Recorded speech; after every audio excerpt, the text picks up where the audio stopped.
Welcome to the deep dive. Ready to dive into some pretty interesting relationship advice today. I'm always up for a deep dive. We're going to be looking at this document. It's called The Thrills for Marital Bliss. Okay. And it was put together by Reverend Tela Abioye Olasunkanmi. Right. Now, he is the head pastor of Livingstone Baptist Church in Lagos, Nigeria. Interesting. And I got to say, this isn't your typical, self-help book or relationship advice column. Yeah. It reads more like a sermon. Okay. Blended with some, practical advice. Right. But it's all delivered in this really unique voice that you can really hear it in the writing. Yeah, and you can tell from the document that his worldview is one where faith and daily life are very intertwined. Exactly. And it gives you a sense of how he approaches marriage, not just as like a social contract, but something deeply spiritual and sacred. Totally. So before we jump into all the details, Yeah. Reverend Olasunkanmi, he lays out 3 prime cardinals to reach marital bliss. Okay. Attitude, communication, and romance. And what I find so interesting is he, categorizes them. Okay. Attitude is physical, communication is vocal, and romance as sensual. That's a very interesting way to think about it. Right. Yeah. So it really suggests that a happy marriage, it isn't just about, feelings. Mm-hmm. It's about how you express those feelings through your actions and how you interact with your partner. Yeah. Yeah. It's like that mind-body connection. Totally. Okay, let's unpack this first one. Okay. Attitude. Okay. So Reverend Olasunkanmi, he talks about forming attitude as a reaction to negativity or when you're feeling irritated. Right. Think about those moments when your spouse, they do something that just bugs you, like they forget to take out the trash again. I mean, we've all been there. Oh, absolutely. Yeah. Right. Happens all the time. So he's talking about when we react defensively, Right. maybe, with a little eye roll or a sarcastic comment or something like that. Yeah. And instead of getting all caught up in that negativity, he encourages us to try and adopt what he calls the mind of Christ. Now, what does that look like in practice? What does it mean to have the mind of Christ when you're dealing with a frustrating spouse? That's a good question. So what do you think he means?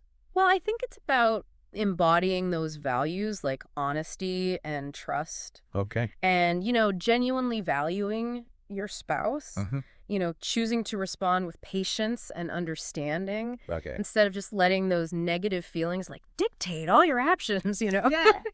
Sometimes I think we forget that our spouses, they aren't perfect. Right. And neither are we. Exactly. It's about extending grace to one another. So it's about choosing a loving response even when it's hard. Exactly. And you know what I think is so interesting about this document, Yeah. Reverend Olasunkanmi? He throws in these gender challenges throughout, little questions Yeah. to, maybe spark a discussion Oh, okay. or a little bit of introspection. And the first one relates to this whole, idea of attitude. Okay. He asks, what does it mean to form attitude? Who forms attitude the most, ladies or guys? I like that it's he's trying to get people to talk about it, even debate it a little bit almost. It feels playful. Right. Yeah. But what do you think he's really trying to get at here?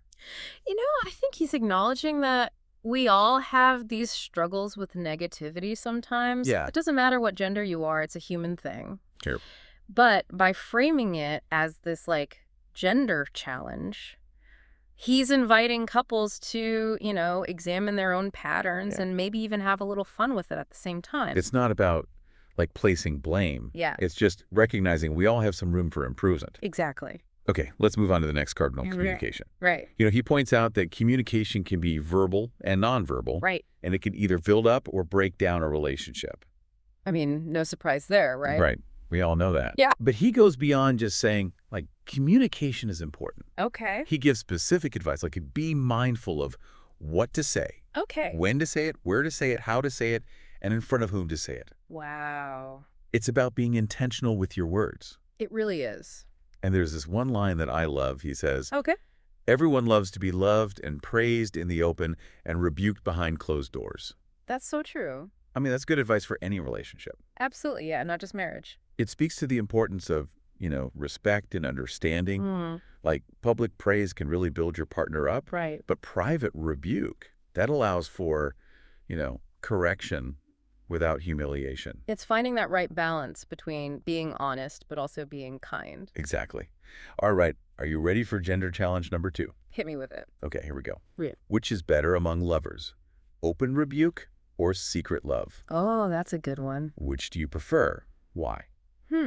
I think he's making us think about our own communication styles. Like, is it better to be totally open and honest, even if it leads to, like, difficult conversations? Or is it more loving to, keep some things private? It's a tough one. I think it depends on the situation and the people involved. So sure. Sometimes you need to be direct, Right. but sometimes, a gentler approach might work better. It's true. What do you think? I think it's about knowing your partner and what kind of communication is going to be most helpful in that moment. It's all about that awareness, yeah. There's no one right answer. Exactly. Okay, let's move on to the last cardinal, Right. Romance. The big R. He describes it as a mysterious, exciting, pure, and beautiful love expressed among partners. Wow! And he makes this observation, it's like too much or too little romance. Yeah. That can lead to problems in marriage. Okay. It's about finding that sweet spot where, romance, it makes the relationship better. Right. But it doesn't overshadow all the other important parts of it. And it's something couples should talk about. Yeah. Openly and honestly. For sure. Because, what feels romantic to one person might not feel romantic to the other person. Of course. All right, get ready for gender challenge number 3. Oh, boy. This one gets a little more personal. Okay. He asks, what is foreplay? What is pleasurable sex? What is orgasm? Wow. What is the beauty and horror of sex, if any? I mean, this is where I think cultural context really comes into play. Yeah. He might be encouraging couples to communicate openly and honestly about intimacy within marriage. Right. Which, might be taboo in some cultures. For sure. It's about breaking down those barriers and creating a space to talk about this important aspect of a marriage. It's about understanding your partner's needs and desires. Yes. And being able to communicate your own. Totally. Okay, so we've covered the 3 cardinals. Yeah. Attitude, communication, and romance. Okay. But how do we put these principles into practice? Right. Well, Reverend Olison Conmey, he offers this handy acronym. Okay. Couple. Each letter stands for an action, like a roadmap to achieve marital bliss. I love it. All right, let's break it down. Okay, C stands for? Communicate and cooperate. Okay, makes sense. O is for? Open up and don't keep anything back. Transparency and honesty are key. I like that. What about U? U is for understand the nature, personality, and temperament of your spouse. Ooh, that's a powerful one. What does that even mean, practically speaking? Well, it's about going deeper than the surface, Okay. It's more than just knowing their favorite color or food. Right. It's like understanding their love language, Sure. How they receive and express love. Yeah. It's understanding their communication style. Okay. Are they direct or are they more subtle? Mm-hmm. It's about understanding their triggers, their dreams, their fears, like all those deeper things that make them who they are. Yeah, that makes me think about how easy it is to just assume your partner sees the world the same way you do. Right. But we all have our own unique experiences that Exactly. shape how we see things. And those differences can either cause conflict or they can enrich the relationship. Yeah. It all depends on how you approach them. So understanding those differences, that's key. Okay, so what about P? P is for pray, play, and plan together. This one seems to hit on multiple levels. Yeah. Taking care of the spiritual side of the relationship, Right. but also making time for fun and shared goals. I think Reverend Olison Conmey is really emphasizing the importance of a shared vision for the future. Okay. Like praying together builds spiritual intimacy. Mm-hmm. Playing together helps maintain that joy and connection. And then planning together makes sure you're both on the same page about your dreams for the future. I love that. Okay, so last one, E. Explore, experiment, and be excited at God's gift towards you at all times. It's like he's encouraging couples to think of marriage as an adventure. Yeah. Keep things fresh even after years of being together. Absolutely. And to approach each other with a sense of curiosity, like you're always learning new things. Don't take each other for granted. Exactly. Always be growing together. So we've talked about the 3 cardinals for marital bliss. Right. That Cookie LSE acronym. Mm-hmm. And we even looked at some of the challenges to a relationship. Yeah. But Reverend Olison Conmey, he doesn't just focus on the positives. Right. He also talks about 12 challenges to marital bliss. Okay. And some of these might surprise you. Yeah. What's on the list? Well, he includes the things you might expect, like unforgiveness, trust issues, negative influences. It does make sense. But then he also lists things like food, Food. money, and even in-laws. Oh, okay, that's interesting. And what I find fascinating is the way he ranks them. Okay. It's not what you'd think. Like, he puts food higher on the list than infidelity. Wow, why do you think he does that? I think it shows how much he believes that those everyday little things, Right. they can actually be more damaging to a marriage Yeah. than those huge, betrayals. Interesting. It's like death by 1,000 paper cuts. You let the little things build up, and all of a sudden, there's this huge gap between you. Exactly. It's so easy to just brush off those small annoyances. Yeah. But they really add up over time. What about money, though? It's like he's saying financial stability is more important than avoiding, temptation from outside the relationship. I think that's a really important point because financial stress can really put a strain on a marriage. Okay. It leads to arguments, resentment, feelings of inadequacy. Yeah. So it makes sense that shared financial goals Right. and being responsible with money, that those are really high on his list. It makes me wonder if it's also about the cultural context. Hmm. Maybe in a society where resources are more limited, Right. financial stability becomes even more important. That's a great point. It shows how these bigger social and cultural forces, they really impact our relationships. Reverend Olison Conmee also talks about those negative attitudes and habits. Okay. Like what? Things like nagging, criticism, laziness, selfishness. Yeah, we all have those tendencies sometimes. They can creep into any relationship. Right. It's so easy to blame your partner, Uh-huh. but I think he's saying we all need to look at our own behavior Yeah. and make changes if we need to. It's about taking responsibility for your part in the relationship. Right. Both the good and the bad. It takes humility to admit when you're wrong. Yeah. And honesty and a willingness to grow. Absolutely. Okay. So we've covered the 3 cardinals for marital bliss, the couple acronym, and even some of those challenges that can threaten a relationship. It's a lot to think about. As we wrap up our deep dive into the thrills for marital bliss, Yeah. what are some of the key takeaways for you? What really stands out?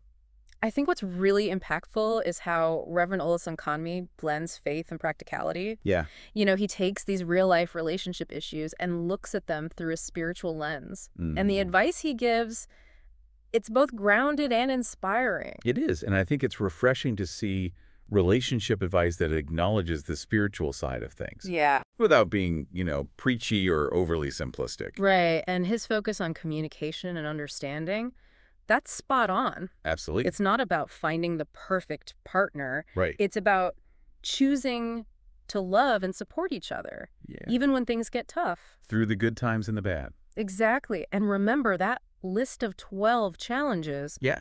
that's a good reminder that even the little things, if you don't deal with them, Yeah. they can become major problems in your marriage. It's like, home maintenance. Right. You wouldn't just ignore a leaky faucet Of course not. because over time, that small leak can cause serious damage. Exactly. And relationships are the same way. You got to take care of those little things. Otherwise, they can really eat away at the foundation. He's basically saying, don't sweat the small stuff, Mm-hmm. but deal with the small stuff before it turns into big stuff. Exactly. And sometimes to deal with those things, you might need some outside help. Oh, yeah. There's no shame in talking to a therapist. Right. Or a counselor, or even a trusted mentor. Yeah. Sometimes you need that outside perspective. Yeah, it can make a big difference. So it's not just about working on the relationship by yourselves. Right. You can also seek wisdom and support from others. Absolutely. And this whole deep dive has really shown me how much our culture influences our views on love and marriage. It's true. What might seem like obvious relationship advice in one culture might be totally unheard of in another. It's all about perspective, and it reminds us that there are many different ways to approach marriage. Yeah. There's no one right way. It's about finding what works for you and your partner. And being open to learning and growing together. Right. So as we wrap up this exploration of Reverend Olison Conmee's Thrills for Marital Bliss, Yeah. I want to leave you with a question. Okay. Think about all the advice we've talked about today. Mm-hmm. If you were writing your own guide to marital bliss, Okay. what would your top 3 pieces of advice be? That's a good question to think about. Maybe even talk about it with your partner. Yeah. You might be surprised by what you learn. That's a great question to leave our listeners with. Thanks for joining us on this deep dive. Into the thrills for marital bliss. We'll see you next time for another fascinating exploration. Until then, happy diving.